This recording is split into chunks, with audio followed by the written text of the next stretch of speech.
Thank you very much for having me. I'd like to thank the organizers for this excellent event. It's always a pleasure to participate to a process safety event. This is the most important event to me that I have to attend in a year.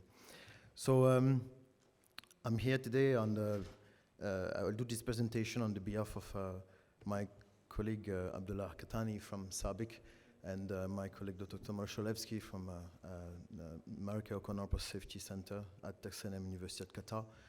So I am an associate professor of chemical engineering at Lsalamt Qatar, and I'm also the managing director of the Qatar branch of the Marika O'Connor Process Safety Center. So I'm in front of you today because I would like to share a journey that we've had with SABIC on the topic of the development of competency in process safety for people in the industry. So you may ask yourself why somebody from academia is standing in front of you to talk to you about process safety competency in industry. What does academia know about process safety?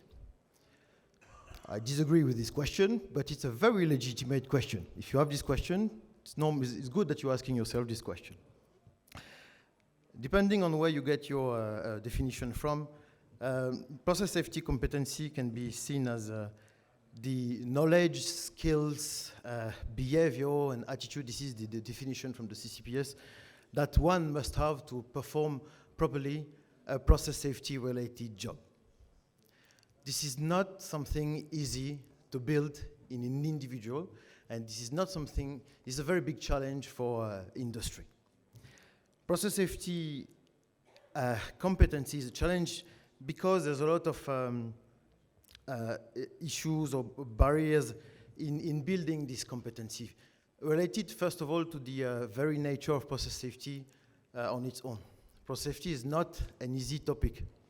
If you think process safety is you'll have a good process safety because you have common sense, you get it wrong. That has nothing to do with common sense. Process safety is a technically scientific topic, engineering topic that really requires a lot of knowledge and understanding. And the presentation that we had this morning starting with Dr. Amar really illustrated that. So first of all, when you talk about what you need to know about process safety, you really need to understand the hazardous phenomena. This morning you heard about the chemical reaction hazards. I think the event in Lebanon was a good example of the fact that you need to understand what is a chemical reaction hazard. Toxic dispersions. The incident of the port of Aqaba is also a good illustration of how much you need to understand in terms of toxic dispersion. This morning you heard a lot of terms. I heard like IDLH, RPG, AGL. What does that even mean? You have a lot of things to know about toxics and about flammability, about explosions. But that's only the start. And also you have to understand how to manage process safety. You understand the concept of barriers. We had questions this morning about the risk quantification. Where does this risk matrix come from, and how do you take a decision out of that? What's the link between this and the barriers, and how do you practice that in a real plant? We heard about asset integrity. We heard about human factors. We heard about safety culture. This is not easy. And we are expecting people to be competent in process safety. You remember how good of a process safety education you had when you were at university? Because I don't. I didn't got any teaching in process safety. I don't make a generality, maybe you did, but in general, university don't do very well on that. We don't prepare people well enough for process safety. I'm not saying that in a way that I don't want to kill academia. I'm one of them, so I've got the right to say this. But it's true that academia still has a long way to go to train people properly in process safety, and it's also normal because very often people in academia they excel in teaching their own research areas, and very rarely this research area is process safety. Another thing that keeps me very awake at night is the discrepancy between the perceived competency and the real competency. That's called, the psychologists actually illustrated that with the Dunning-Kruger effect, in saying that, when you don't know anything about nothing, you know you're not competent. But when you start to know a little about something, suddenly you're king of the world, you know everything about everything. And this is very dangerous because you're overconfident. What you see on the right here is a little test that, it's not a little test, it's a sample of a test that we did in our teaching activities. We asked people to rank themselves in their, how competent, how knowledgeable they think they are in several areas of process safety. These areas were toxic chemicals, fires and explosion, chemical reaction hazards and runaway reactions, consequence of hazardous releases, and so on and so forth. You'd be surprised by the discrepancy between how you perceive, how much you perceive you know, and you actually know. And that's dangerous. The blue bar is what people rank themselves in terms of their competency or their knowledge in the given field. And the red is the verified knowledge that we did by testing them. This is a sample only, we have a lot more data on this. So I just wanted to set the scene on why it is important to develop process safety competency. So you may also argue, but academia doesn't know everything about process safety. So I remember my professor went to my plant and he couldn't find where the pump is. Okay, or you can argue this is what you hear in the universities, yeah, but industry people do not understand the scientific basis. Let's stop that. Let's stop that. This is a useless argument. Industry is industry, and academia is academia. It's normal that your professors don't know everything in the plant. Equally, it's normal that people in the plant don't know everything in a university. Instead of only focusing on our weaknesses, why don't we just shift the thinking and start focusing on our strength?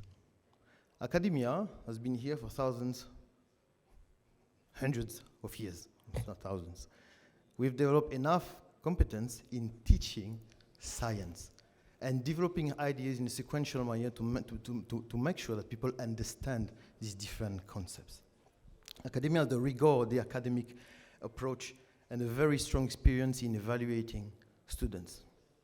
Industry has a very solid experience in practicing process safety because they do that under the framework of a process safety management system.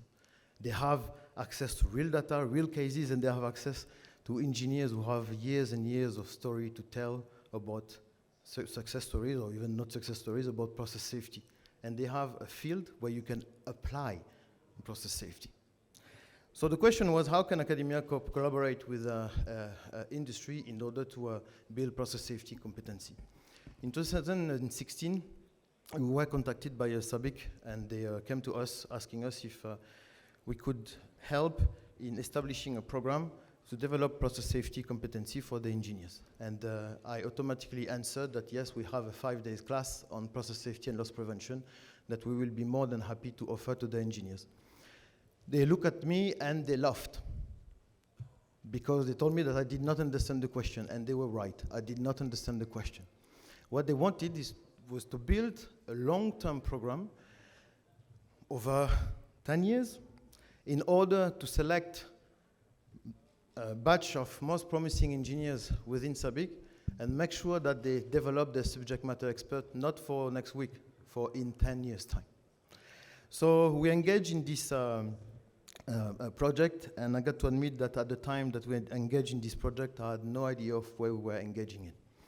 And that has been a very enjoyable journey, though a very hard journey. So what we came up with was the SABIC Process Safety Competency Development Program.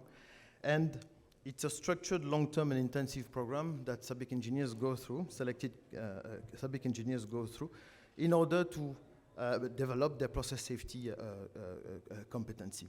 So it is equipped with some effective evaluation and continuous improvement mechanism, and this is what academia mostly brought to that. And very importantly, it includes the fundamental science underlying process safety.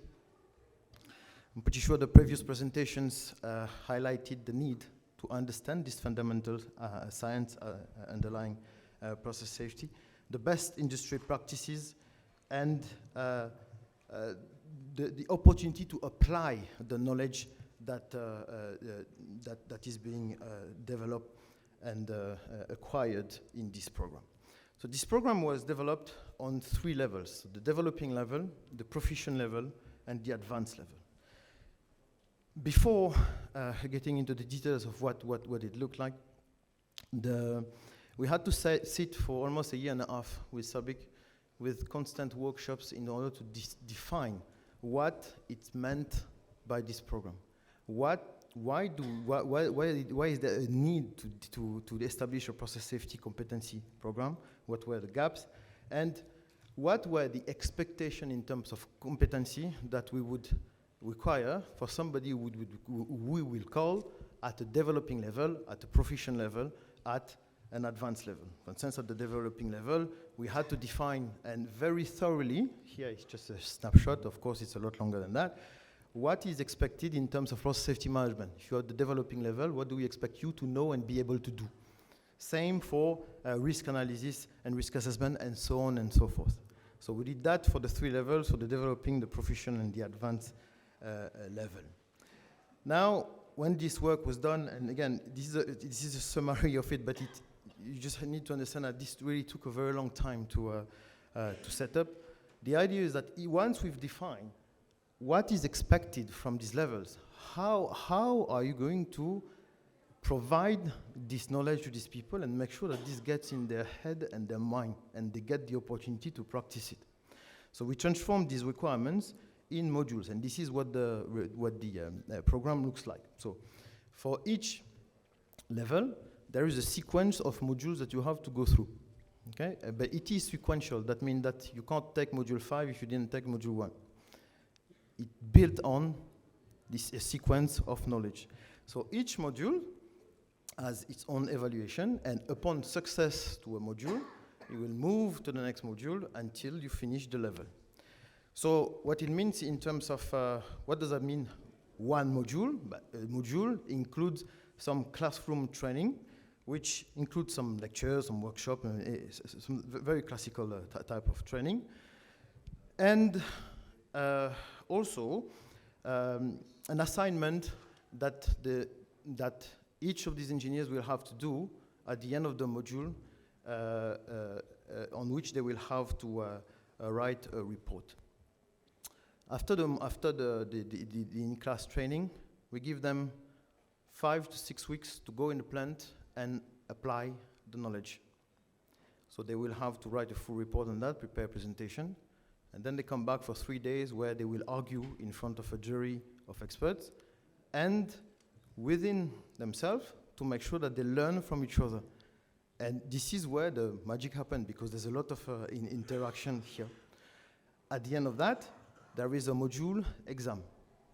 So what I didn't mention is during the training week, if it's a module that lasts 5 days, they come the first day, that's the most enjoyable one.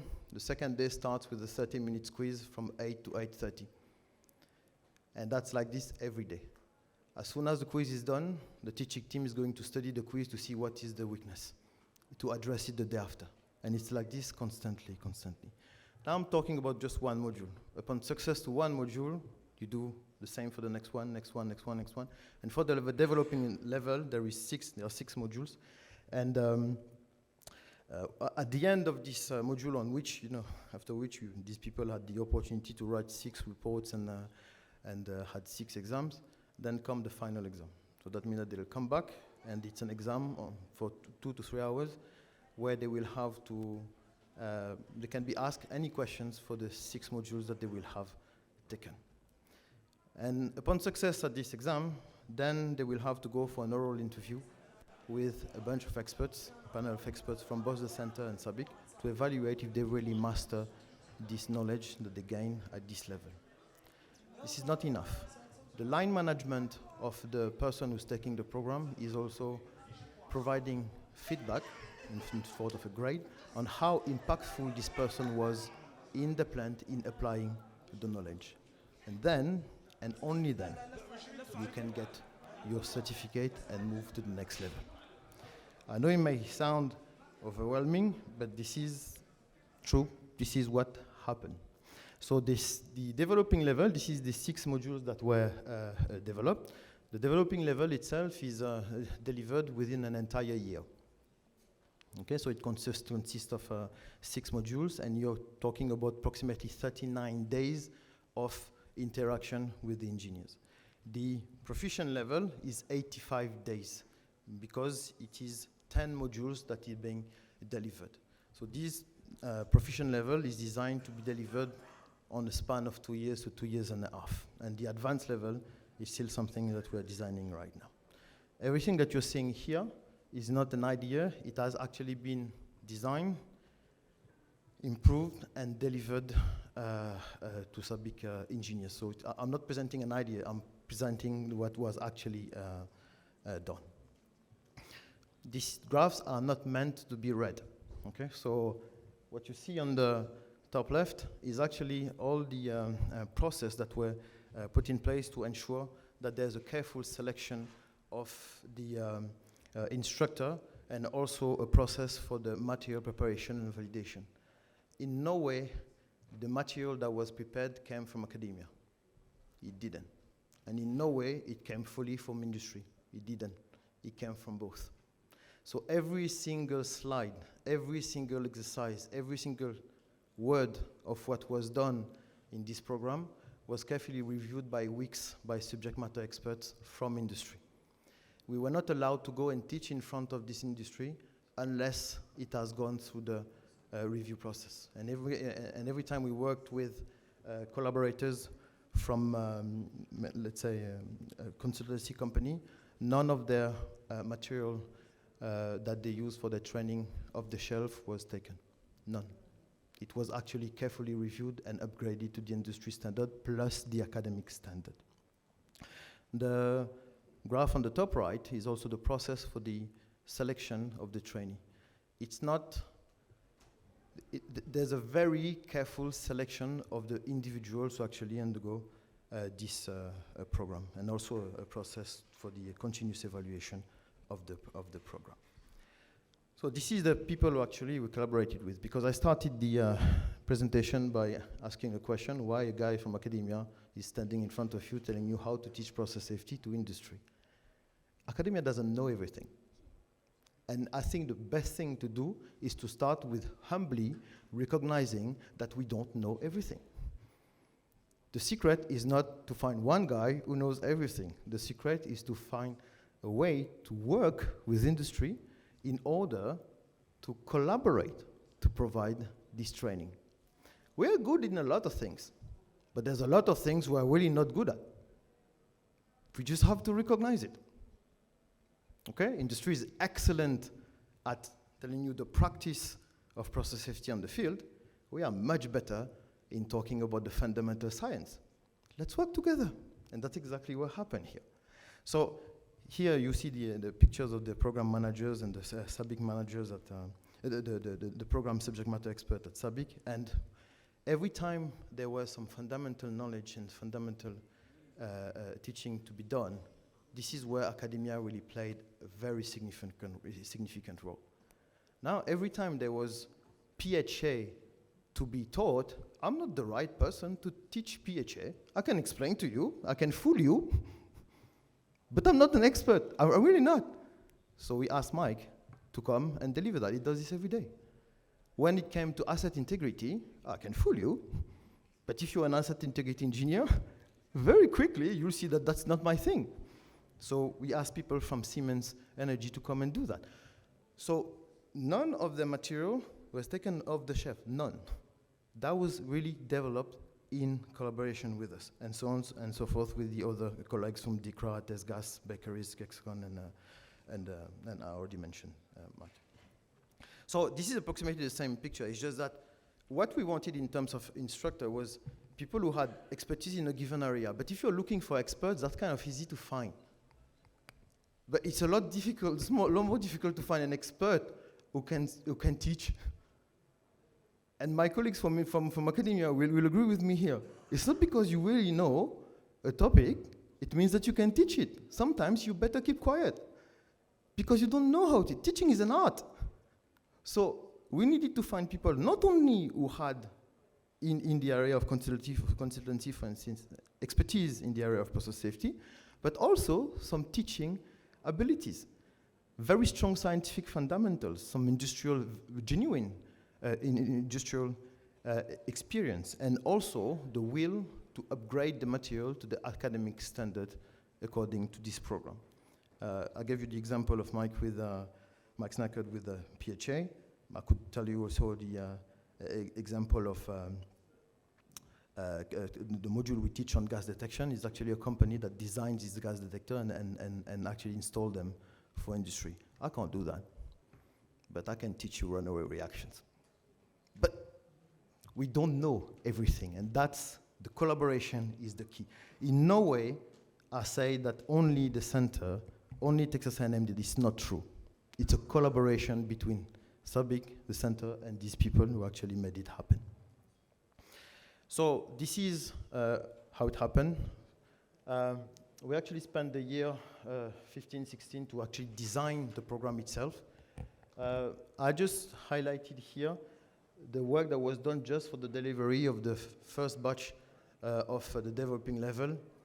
Just the design of this, the material preparation and the delivery, that took that many hours. And these many hours just reflect like, it's a bit like one guy working for 18 months non-stop. And this is a very, very strong underestimation of what efforts actually went into this program. So far, we started in 2017 by the first batch of engineers who actually took the developing level. So there were 26, 27 engineers. And a month ago, we started the delivery of batches 6 and 7 of the developing level. The proficient level was really difficult to build because it was longer, a lot more scientifically demanding, and its delivery was successfully completed 2 months ago. So this is the journey we went through, and this is just the accumulation of people and number of teaching days that was involved in this program. So to date, 178 engineers from SABIC, from 18 affiliates in SABIC in Saudi Arabia, went to this program. And 16 engineers from SABIC actually went for the proficient level, which somehow, I mean, the level is quite equivalent of what you would have in a master's degree. So the impact of this program at SABIC is very difficult to measure, though we had some testimonies from these engineers, but hopefully we'll be able to measure it in a more quantitative way in the coming years. But it had an impact in the knowledge and the skills and the behavior of these engineers, or their confidence, their proactivity and quality of their intervention when it comes to process safety, and the contribution to process safety, and also their way of influencing others. It makes a difference. Now if you go in SABIC, you talk about these programs, there's 180 people who actually talk to each other on WhatsApp and exchange about process safety issues. And they have something in common. They suffered the same way for the same time in this program. This is a couple of testimonies that actually was associated with this program. So we have a testimony here from the EVP of manufacturing. He was the EVP of manufacturing, Mr. Al-Shair. I will not go into the details of that, but the program did have an impact. I'll just attract your attention on one of the testimonies of the graduate of the program, saying that one of the aspects of that was the impact on the culture, but also the network on the high-quality process safety engineers that actually a network and now interact as a result of this program. It's not easy to deliver something like this, and it requires both from the academia and the industry some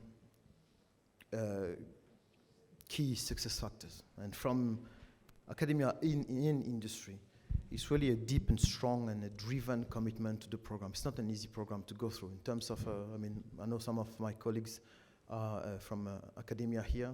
This program is the equivalent of teaching 10 semester courses per year. Normal load will be 3. So this demand a passion-driven leadership within the university. And also open-minded faculty, open-minded university faculties who understand that they do not know everything, who recognize that they have a lot to learn from industry. And the same goes from industry, a dedicated program manager, and very importantly, the commitment of the very high leadership to such program. On the day we launched this program for SABIC, the VP of manufacturing was in the room with the engineers, telling them that there's a very high expectation here, and this program means a lot to them. So this program is monitored at the highest level in SABIC. Very importantly, this program is really requires a dedicated in-house program execution and team. And where I really think it's important is a careful selection of who is delivering this program. In terms of instructors, experts, fine. Experts who teach, better. So no instructors are actually allowed to go and teach if they haven't been first vetted by the university and second vetted by SABIC. So there's a very careful selection phenomena here. So collaboration between industry and academia is possible, but it really requires that both parties really dream of having such program put together and really put the resources and the commitment into achieving it. And it's it's mutually beneficial. Of course, SABIC benefited from it because, of course, they're training their engineers. But at the university, we greatly benefited from that because all of this teaching, all of this learning is directly cascaded down to our students. So there is, and they are also involved in the delivery and the grading and the evaluation of this program, so they're learning by a different way as well. So this collaboration has shown that the partnership to build competency is possible. I'm not claiming that this is the only way to do it, of course not. I'm not claiming that this is the model. You can, of course, design your own model. I'm just giving the outcomes of this journey. But what is learning here is really that it is possible to bring the best of both worlds, because process safety really deserves it. It really does deserve it. Everything that I shown in this presentation is available in this paper that we have published, the design of the program. Everything that I told you is here. It's really available. You can click on the link and you can download the paper. And with this, I will thank you very much for your attention.